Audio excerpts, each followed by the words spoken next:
Good morning বন্ধুরা। তো সকালে উঠলাম আজকে একটু আগে।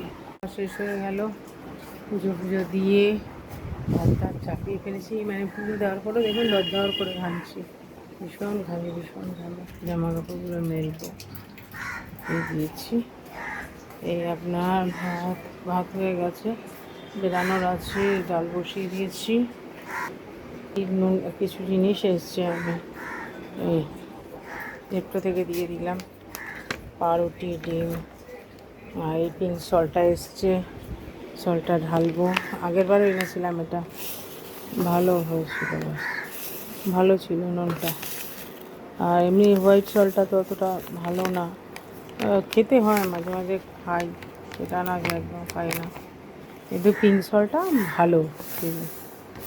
এই হচ্ছে ব্যাপার। আজকে টিফিন রেডি হয়ে গেছে, এখানে আরও বসিয়েছি, ছেলের জন্য রেডি করছি। আগে আমার বেরানো আছে, ডালটা এখানে হাফ সেদ্ধ। এই দেখুন আজকে টিফিন ছেলেকে দিচ্ছি, ডিম রুটি সস দিয়ে দিয়েছি। এবার আমারটা বানাবো। বন্ধুরা, চা খাওয়া হয়ে গেছে, চায়ের পর্ব শেষ। তো চা ফা খেয়ে উঠলাম, মানে একটু আগে উঠলাম। বাইরে থেকে আনা হয়েছে, এগুলো এখন ভাজ করতে হবে।